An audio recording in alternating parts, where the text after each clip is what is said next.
ខូចចិត្តលែងគិតចង់ធ្វើការខូចអារម្មណ៍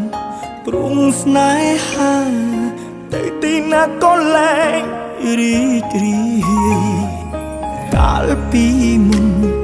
គ្មានស្នេហាទៅណាក៏